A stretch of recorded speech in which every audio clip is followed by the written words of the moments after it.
নতুন এক ধরনের রেশন কার্ড চালু করা হয়েছে, যেখানে রেশন কার্ডে কিছু বদল আনা হয়েছে। অবশ্যই আজকের এই ভিডিওটি শেষ পর্যন্ত দেখে নিন, নইলে রেশন কার্ডে কী বড় বদল আনা হয়েছে সেটা জানতে পারবেন না। অবশ্যই প্রত্যেকেরই জেনে রাখা অত্যন্ত গুরুত্বপূর্ণ। আপনার কাছেও যদি রেশন কার্ড থাকে তাহলে অবশ্যই জেনে নিন যে রেশন কার্ডে কী কী পরিবর্তন হয়েছে। ভিডিওটি শেষ পর্যন্ত দেখার আগে অবশ্যই ভিডিওটিকে একটি লাইক করবেন এবং চ্যানেলটিকে সাবস্ক্রাইব করে পাশের বেল আইকনে অল প্রেস করে রাখবেন। আপনারা অনস্ক্রিনে দেখতে পাচ্ছেন, রেশন কার্ডের আবেদনের ক্ষেত্রে পরিবারের প্রধানের নাম লিখতে হয়। তবে এ নিয়ে গোলযোগ কিছু কম হয় না। আসলে পরিবারের প্রধানকে এটা নিয়ে মনোমালিন্য তো থাকেই। কোনো পরিবারের সবথেকে বয়স্ক সদস্যকে পরিবারের প্রধান হিসাবে নাম আনতে পারেন অন্যরা, কিন্তু আবার তার নাম না লিখলে রেশন কার্ড কিন্তু মিলবে না। এ নিয়ে তৈরি হয়েছে কিন্তু মতবিরোধ। এবার রেশন কার্ডের পরিবারের প্রধান লেখার এই রেওয়াজটাই কিন্তু বন্ধ করে দিতে পারে বলে খবর রয়েছে।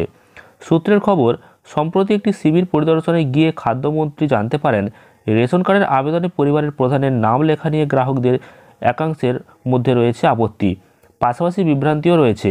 এমনকি কয়েকজন আবার পরিবারের প্রধানের নাম বাদ দিয়ে দিতে চাইছে বলে আবেদন করছেন। দুয়ারে সরকারে শিবিরে এসে কিন্তু কথা জানতে পেরেছেন এই মন্ত্রী। কারণ একাধিকবার পরিবারের ক্ষেত্রে দেখা গিয়েছে পরিবারের কর্তা হিসাবে কোনো মহিলা সদস্যকে রাখার ক্ষেত্রে আপত্তি, আবার ঘরে ঘরে শাশুড়ি বৌমার ঝগড়া তো লেগেই রয়েছে। সেক্ষেত্রে মহিলাদের পরিবারের প্রধান হিসাবে ঘোষণা করা নিয়েও নতুন করে ঝগড়া শুরু হয়েছে। এমনকি পরিবারের প্রধান হিসাবে শাশুড়ি নাকি বৌমার নাম লেখা হবে তা নিয়েও চলছে ঝগড়া, মনোমালিন্য। তার জল গোড়ায় দুয়ার সরকার শিবির পর্যন্ত। তবে এবার নিয়ে কিন্তু একটি বড়সড় সিদ্ধান্ত নেওয়া হয়েছে রেশন দপ্তরের তরফ থেকে। জাতীয় খাদ্য সুরক্ষার নিয়মে আবার বলা হয়েছে, পরিবারের মহিলা সদস্যকে পরিবারের প্রধান হিসাবে গণ্য করতে হবে। তবে বাংলার ক্ষেত্রে ছবিটা একটু অন্যরকম, কারণ এখানে ব্যক্তিগত রেশন কার্ড রয়েছে অনেকেরই। এরপর সিদ্ধান্ত নেওয়া হয় এখানে পরিবারের প্রধান হিসাবে কারোর নাম উল্লেখ করা চলবে না। এদিকে সিদ্ধান্ত নেওয়া হয়েছে আবার যার নামে রেশন কার্ড তিনিই সেই কার্ডের মালিক।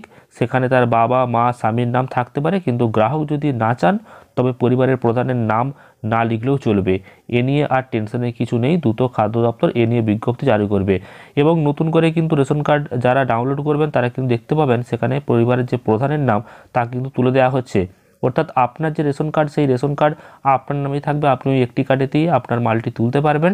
সেক্ষেত্রে কোনো প্রধানের নাম দেওয়ার দরকার নেই, এমনটাই কিন্তু খাদ্য দপ্তর জানিয়ে দিয়েছে। এবং নতুন এক ধরনের কার্ড তৈরি করবে যেখানে হেড অফ দ্য ফ্যামিলি যে যিনি রয়েছেন তার নামটা কিন্তু সেখানে দেওয়া থাকবে না। আপনি চাইলে রাখতে পারেন, না চাইলে কিন্তু বাদও দিতে পারেন, এমনই কিন্তু জানানো হয়েছে।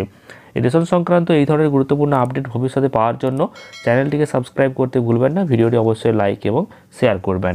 ধন্যবাদ।